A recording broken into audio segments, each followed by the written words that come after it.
Levelling up is now a slogan with a 332-page government white paper to match. On Wednesday, Levelling Up Secretary Michael Gove launched the government strategy for turning its key electoral promise to close the gap between rich and poor parts of the country into policy. We know that while talent is spread equally across the United Kingdom, opportunity is not. Our country is an unparalleled success story, but not everyone shares in it. Setting out 12 national missions to help left-behind areas catch up, Mr Gove said change would be seen by 2030. Shadow Levelling Up Secretary Lisa Nandy was underwhelmed. Seriously, is this it?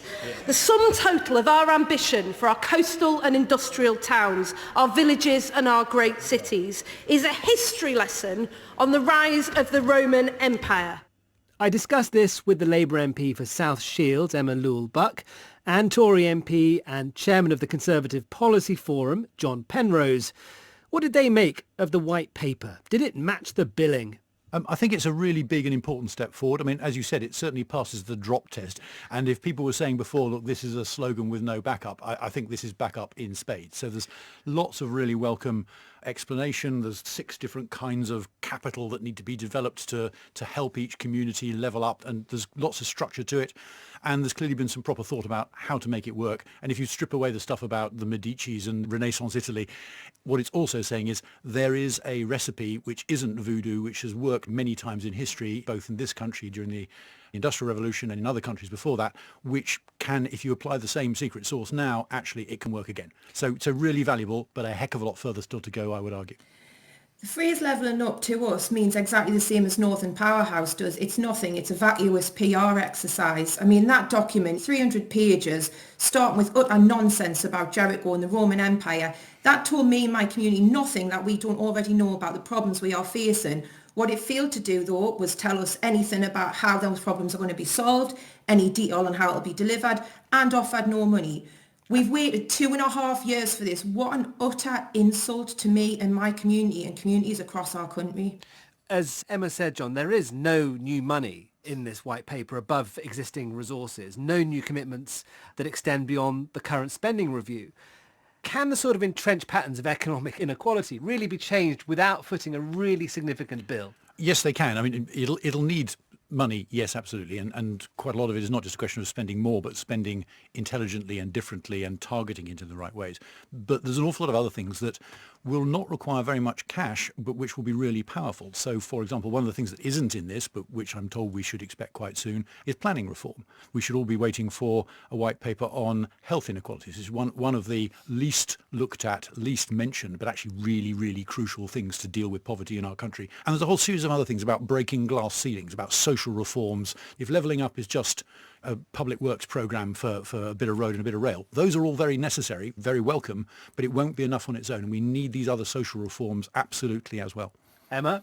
I just find this all so utterly frustrating because we've had the Tories in power now for 12 years and they've produced a report that identifies problems that they have created, and we're meant to be grateful that they're targeting on solving them all by 2030. What an utter insult. And we keep hearing there's no money for our communities when just this week the Tories voted to hand bank as a tax cut of 1 billion. We've had 37 billion wasted on failed test and trace, 4.3 billion written off in COVID fraud, and 8.7 billion of PPE costs written off. And there's no money for us. I can't even express how angry people in my community feel about this. John, I mean, that's true, isn't it? You're, I think, the government's anti-corruption champion, aren't you? I am indeed. What does that mean? I should just clarify, I'm not allowed to investigate individual cases because otherwise that would end up with party political show trials. So we have to leave that to the police. But we have seen extraordinary failure to tackle fraud. Yeah. You know, how can you defend the lack of new hard cash for your flagship policy levelling up when we've seen such extraordinary waste recently? I'm totally with you on the need to get rid of waste. And incidentally, waste is not just caused by corruption, it's caused by all sorts of other things too. So it's a much bigger and more important issue than that. But the crucial thing, which I keep on coming back to, is we can spend whatever money the taxpayer can afford. And, let's not forget who's got to pay for this at the end of the day. But it isn't going to be enough on its own until we deal with some of these other things I'm talking about. If we don't address those, then levelling up is never going to happen. And if this stuff was easy, it would have been done years ago, either by the last Labour government or by us. It's hard. Labour at the moment, Emma, is trying to cast itself as the party of financial responsibility, I think. You're not committing to spend the sort of vast sums that we're talking about here, are you?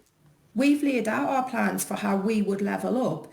Our plan to buy, make and sell more in Britain. We were going to put £28 billion of investment into jobs in industries of the future, and we were going to borrow and invest for that. We've got all this worked out. John knows this. We've talked about it often in Parliament. My reaction, I've got to say, is that it's always led by the taxpayer, it's led by the state, and you get just so much more for your money if you can release all that private investment too. And actually the wall of investment which you can get coming into this country, in any part of the country, if we fix this right, will dwarf anything that the government can ever possibly do. So we shouldn't be starting just with what tax money can the government stick its hands into taxpayers' pockets for and hand out. We should be saying, what do we need to do to fix the playing field so that everybody wants to invest in Hull or in Liverpool or in Western-super-Mare more than they do at the moment? John Penrose and Emma Lewell-Buck.